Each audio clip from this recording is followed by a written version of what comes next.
그간 동일한 본문을 통하여 왕이 없으므로라는 말씀을 드렸습니다.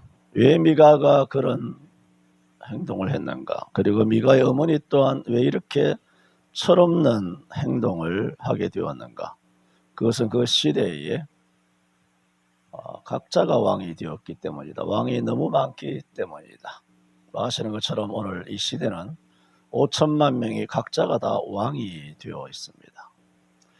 여의도가 왕이라고 그러고 대통령과 또 여야 정치인들도 각자 왕이라고 생각하고 의사들도 자기들이 사람의 생명을 좌지우지할 수 있다고 생각하고 판사들은 백성들의 운명을 좌지우지할 수 있다라는 그런 아주 교만한 그런 법률가들, 또 돈 있는 사람들은 돈 없는 사람들을 아주 우습게 여기는 그야말로 각자가 바벨탑이 되어 있는 그런 시대. 그러면서 말씀드렸던 것처럼 단 한 분, 예수님만 왕이 아니시게 된 시대이기 때문에 이 시대가 참으로 암흑스러웠다. 그간 말씀을 드렸습니다. 오늘은 동일한 본문입니다만은 지금 이제 사사기 16장까지 12사사의 그런 사역을 마치고 17, 18, 19, 20, 21장까지 이제 사사기가 5장이 남아 있는데 이 전체적인 17장부터 마지막 21장까지에 대하여 오늘 먼저 개관을 하려고 합니다. 그래서 17장 1절에서 6절까지 미가와 미가 어머니에 대한 범죄에 대한 말씀을 돌아보았습니다만 그것이 17장 1절부터 시작되기 때문에 미가 개인의 범죄와 또 미가의 어머니 개인의 그런 범죄, 이런 개개인의 각자의 범죄가 17장부터 21장까지 계속 있습니다. 그래서 이런 범죄를 사사기는 마치 부록처럼 12사사의 사실이 끝나고 그 뒤에 5장을 붙여서 그때의 이스라엘이 왕이 없으므로라는 공통적인 주제가 더 반복 언급되고 있다라는 말씀을 드리고자 합니다. 17장에서 21장은 사사기 뒤편에 놓여 있습니다. 사사기 뒤편에 놓여 있지만 실상은 처음 사사 온니엘, 왼손잡이 사사 에훗, 주전 약 1350년경의 시대와 똑같습니다. 그러므로 뒤에 부록처럼 붙어 있지만 실제는 사사들의 출발했던 온니엘과 에훗 시대에 있었던, 특히 이스라엘 백성 각 개인이 이스라엘의 왕이 없으므로 각 개인이 어떤 처참한 범죄, 윤리와 도덕과 종교적으로 얼마나 타락했는가 하는 것을 17장에서 21장까지 기록해 놓고 있습니다. 그러므로 뒤에 붙었다고 해서 사사 삼손 이후의 기사다라고 생각하시면 안 되고 실제로는 약 300년 앞서, 약 200년 이상 앞서 있는 사사기 3장에서 시작되는 사건과 동일하다라는 것을 기억해야 된다. 그래야 이 본문을 우리가 제대로 알 수가 있다라는 말씀을 드리는 것입니다. 그러므로 지금 말씀드리는 것은 사사기 16장까지와 17장에서 21장까지를 이제 구분해서 어떻게 해야 분별할 수 있느냐라는 것을 말씀을 드리는 겁니다. 우리가 아는 것처럼 12사사는 16장 이전에 다 나옵니다. 그러므로 16장까지는 뭐냐? 사사가 12명 다 나왔으니까 사사라는 말과 구원자라는 말이 많이 나오죠. 근데 17장에서 21장에는 이런 말이 안 나옵니다. 사사라는 말도 구원자라는 말도 안 나옵니다. 그때에 이스라엘이 왕이 없으므로 각자 자기 소견에 오른 대로 행하였더라 라는 말씀은 많이 반복됩니다. 사사기 17장 6절에 그때에는 이스라엘이 왕이 없으므로 사람마다 자기 소견에 오른 대로 행하였더라.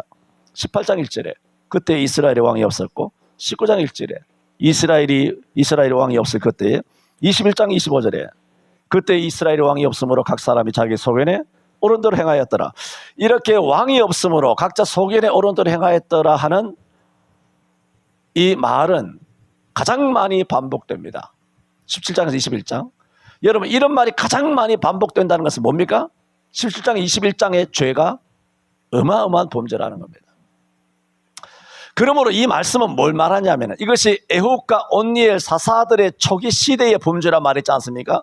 그러므로 17장에서 21장은 마치 부록처럼 16장 뒤에 5장이 갖다 붙어 있지만 실제로는 이건 뭘 말하고 있습니까? 사사기가 왜 시작될 수밖에 없었느냐 하는 이스라엘의 엄청난 범죄를 말하고 있는 겁니다.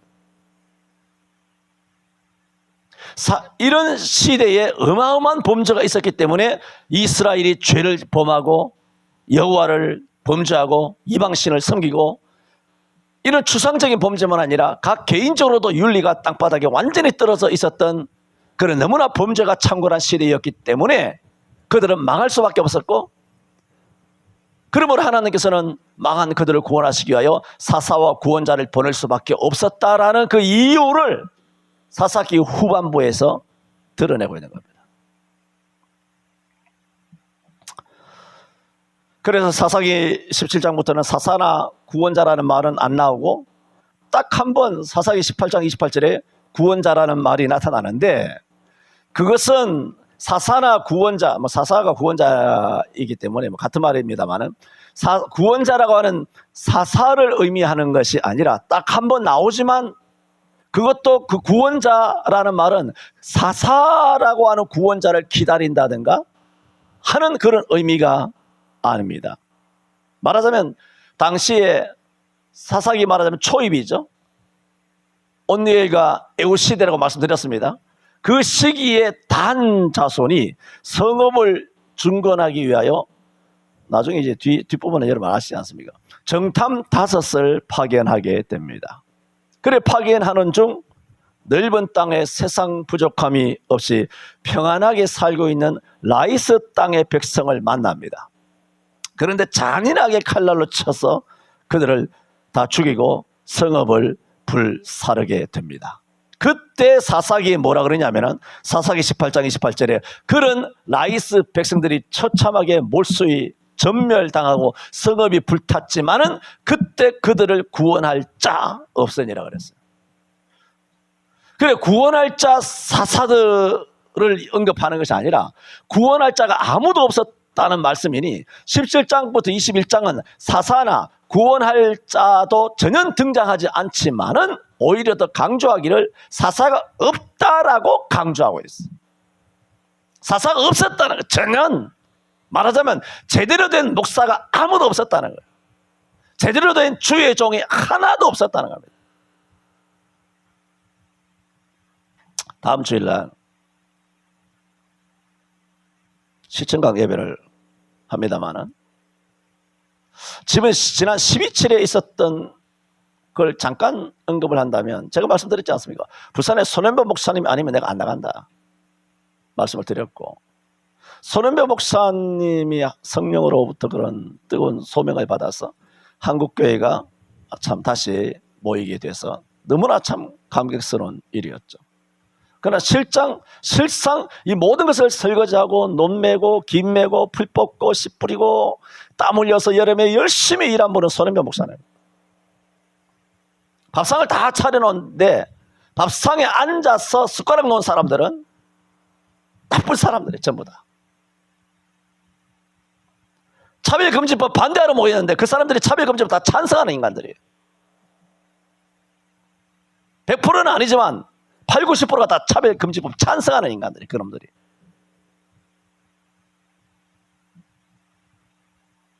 그러나 저는 엘리가 아니고 이 발람이죠. 발람이 저주하려고 했지만 저주가 변하여 복이 된 것처럼 저런 인간들이 뭐가 필요하냐.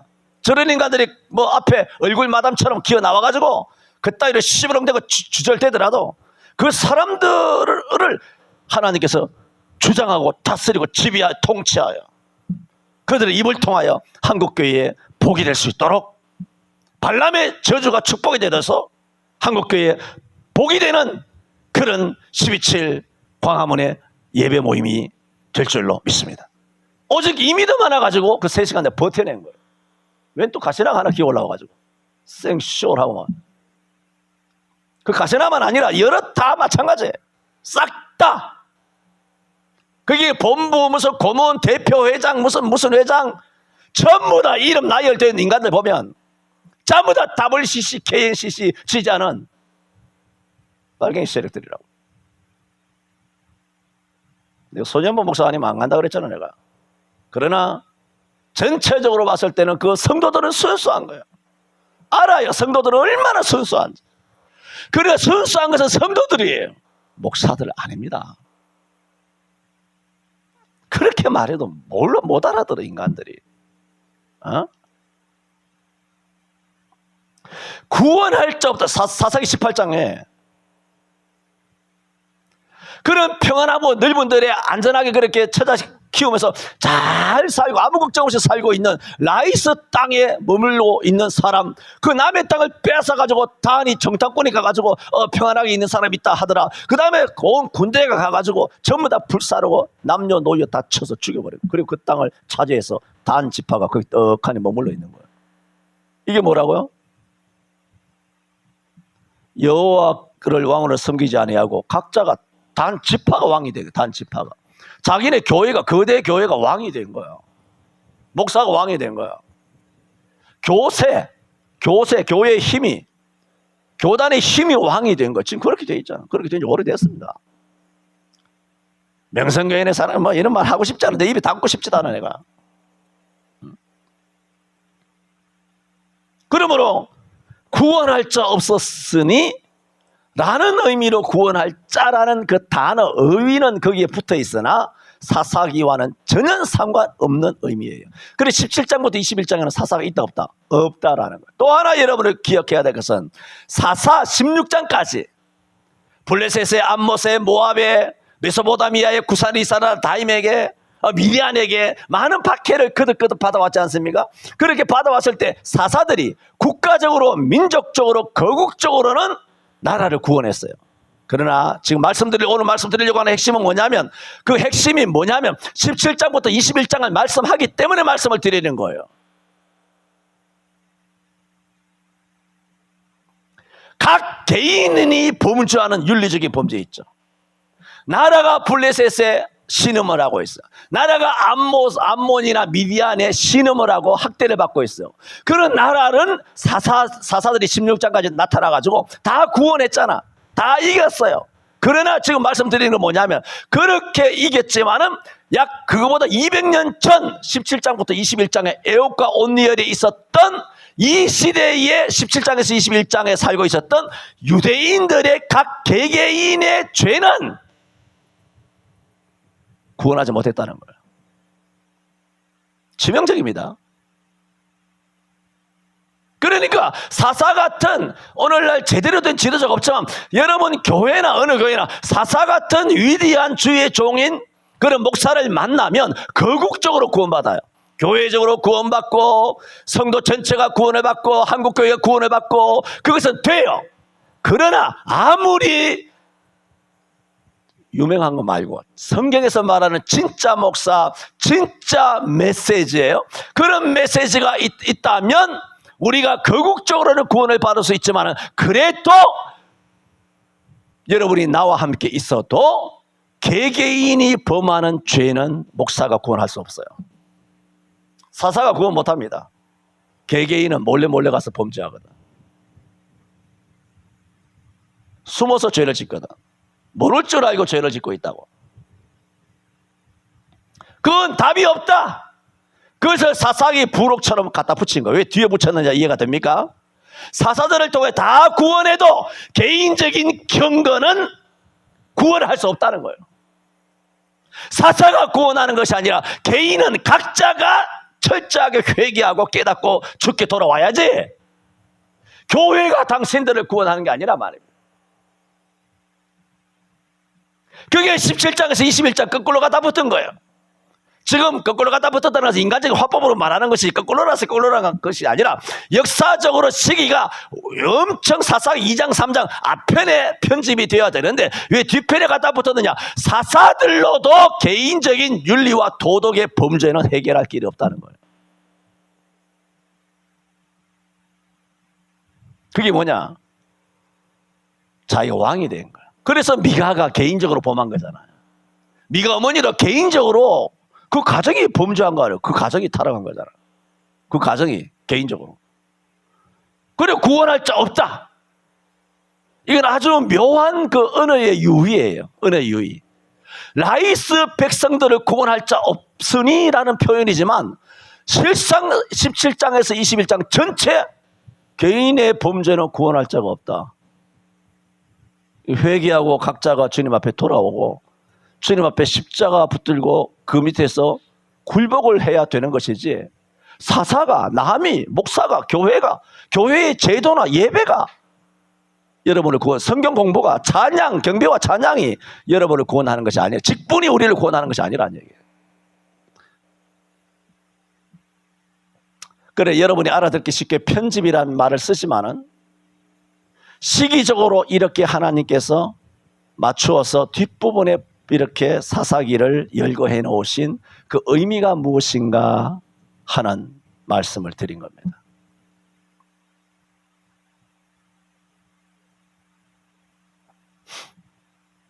그러므로 두 번째, 그러므로 이 시기가 굉장히 앞서 있다 그랬잖아요. 그러므로 사사기가 본격적으로 시작된 것은 뭐냐? 그들이 블레셋의 압박을 받았기 때문에 아니에요. 뭐죠? 내부적인, 외부적인 박해가 아니에요. 외부적으로 뭐 차별금지법 어떻고, 외부적으로 문재인이 뭐 박해고, 외부적으로 뭐 세금 뭐 징수를 하고, 외부적으로 항상 말씀드리셨습니다. 2000년 교회사에서 기독교는 엄청난 박해를 받아왔지만 외부적인 박해로 교회가 망한 적은 없어요. 전부 다 100% 내부적인 범죄로 교회는 무너졌어요. 사사기에 그걸 말씀하고 있다는 겁니다. 왜 17장에서 21장이 뒤에 있느냐? 그 말씀 다 드린 거고, 그 의미가 뭐냐? 뭐가 다르냐? 그 말씀 드린 것이고, 그러므로 그 두 번째 의미를 말씀드리지 않습니까? 그러므로 사사기가 시작되게 된 것은 외부적으로 구산 리사담에게 박해를 받고 모압과 암몬에게 블레셋 미디안에게 그렇게 박해를 받았기 때문에 이 사사기가 시작된 것이 아니라 실제는 외부적인 위기가 아니라 뭐냐? 내부적인 각 개인의 경건 때문에, 각 개인의 범죄 때문에 이 사사기가 시작된 것입니다. 나도 그런 말을 많이 하죠.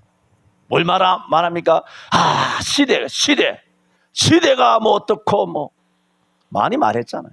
한국 교회가 어떻고 입만 열면 하는 그거잖아요.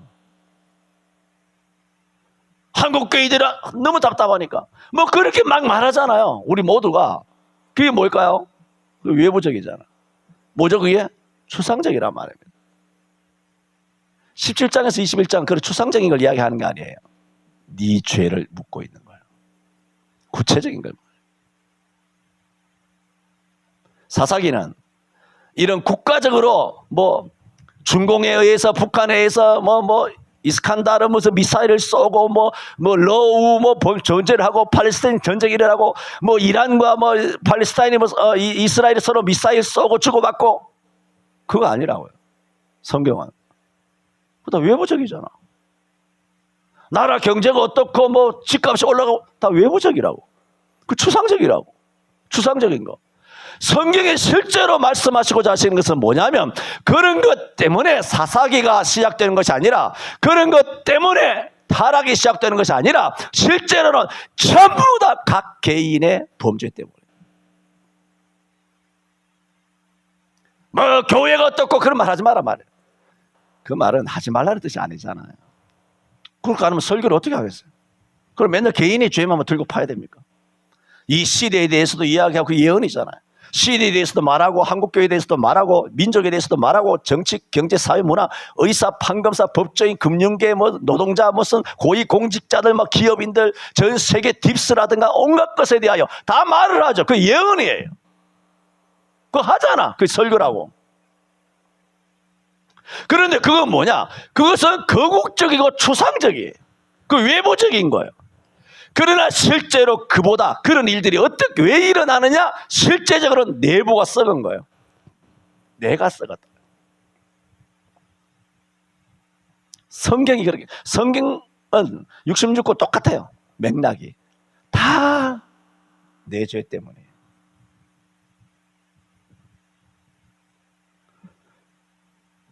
그런 것을 절감해야 한다는 것입니다. 이스라엘 백성들은 각 개개인이 목사도 장로도 교회 수십 년 다녀도 전부 다 개인이 예수와 성경과 십자가와 예배를 사용하고 팔아먹지, 실제로 그 사람의 삶과 인격 구체적인 속에, 그 영혼 심성 속에, 영성 속에 예수가 왕으로 있지 않단 말이에요. 실제가 예수가 왕이 아니야. 돈이야. 정욕이야. 남 보란 듯이 사는 거야. 사치스럽게 사는 거야. 부귀하게 사는 거야. 자랑스럽게 사는 거야. 내 자식 잘 되는 거 사는 거야. 효도받고 사는 거야. 좋은 거 보고, 좋은 거 먹고, 좋은 거 마시며, 좋은 소리 듣고 싶으며, 그렇게 인정받으며 그렇게 살아가는 거예요. 그리고 예수가 왕이 아니잖아. 모든 이런 희로애락, 모든 영광, 즐거움, 기쁨 다 예수를 인하여, 예수로 말미암아, 예수를 위하여 이게 돼야 되는데, 실제 우리가 말초신경이 느끼는 것은 그게 아니에요. 우리 직접 나가서 예배당 나가서 뛰어놀 때 보면 그게 아니라니까.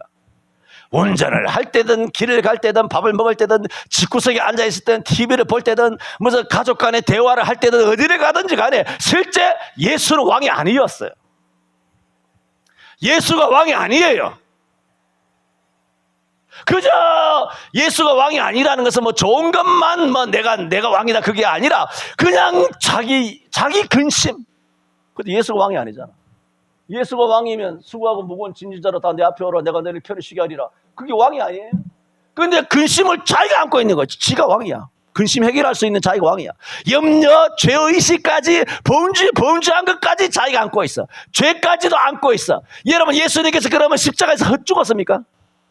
우리가 각자가 죄를 안고 죄책감을 가지고 고통하며 괴로워하다가 죽으라고, 지옥 가라고. 그래서 예수님께서 죽으심이 물거품인가요? 그 악랄한 죄를 주님께서 지시기 위하여 십자가 졌는데, 그 죄책감을 주님 앞에 갖고 오지 아니하고 스스로 정죄하며 난장을 부리고 있단 말입니다. 그게 뭔가요? 범죄한 자신이, 그 죄가 왕이 된 거예요. 슬픔이 왕이 된 거예요. 아픔이 왕이 된 거예요. 교만이 왕이 된 거예요. 실패하는 그 자폐감, 열패감, 이것이 왕이 된 거예요. 열등감, 우울감, 스트레스, 이 왕이 된 거예요. 나 스트레스 받아가지고. 쥐가 왕이잖아. 성질 부리고, 혈기 부리고, 자랑질하고, 잘하면 잘한 대로 그게 왕, 못하고 고로 괴로우면 괴로운 대로 그게 왕이 왕. 예수가 스며들 공간이 없어요. 예수가 없어. 예수를 다 문 밖에 내쫓은 거야. 어찌하면 예수님께서 길거리 써가지고 우리 문을 두드리실까? 그게 뭐다? 사사기 17장에서 21장의 스토리예요. 왜 뒷부분에 17장과 21장을 하나님께서 기록하셨느냐? 이게 분명히 200년 전 역사인데 왜 시간의 순서대로 이렇게 사사기에 가지 않냐고 뒷부분에 왜 이렇게 하시나? 뒷부분이 무슨 범죄인지 아세요? 개인의 범죄예요. 추상적이잖아요. 매우 구체적이에요. 보세요. 스토리 알죠? 21장까지 얼마나 잔인한지 몰라 얘네들. 그게 우리잖아요. 얼마나 더럽고 얼마나 간악하고 얼마나 부패하고 얼마나 우상을 섬기고 얼마나 그렇게 악랄한지 몰라요. 그게 우리라고요. 우리 각 개인이라고요. 그러면서 계속해서 거듭하는 것이 뭐냐? 그 시대에 그때에 예수를 왕으로 섬기지 아니함으로 각자가 왕이 되었더라는 겁니다. 각자가 자기 소견에 옳은 대로, 나 이게 맞다고 생각해. 자기 가치관이 다야. 내가 옳다는 것이 맞다는 거예요. 나의 경험치가 맞아. 내가 살아보니까 이게 맞더라. 나는 이렇게 살아. 왕이지.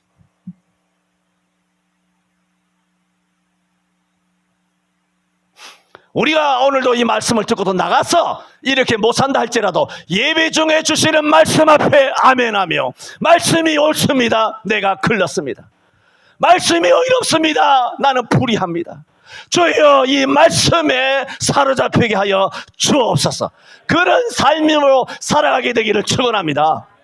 그게 사사기예요.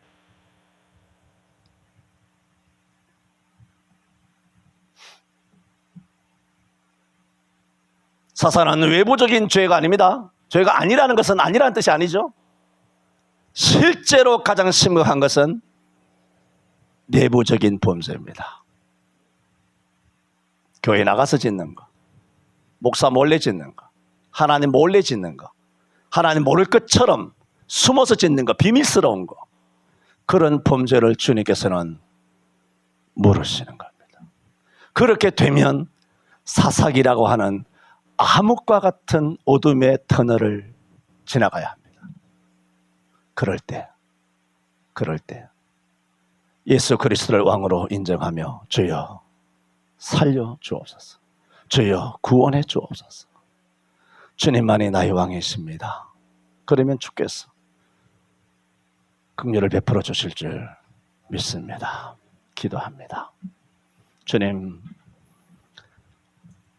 우리는 하기 쉬운 말로, 입으로 말로 한국교회를 농단하며 이 시대를 정죄하며 비판하며 평가하며 살아온 세월이 몇십 년입니다.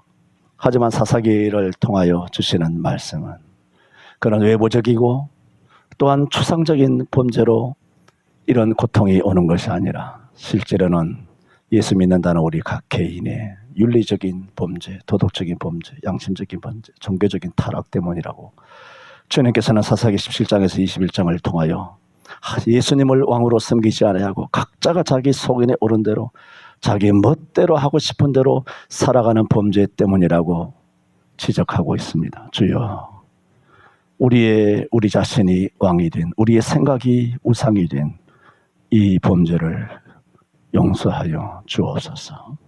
예수님 이름으로 기도하옵나이다. 아멘.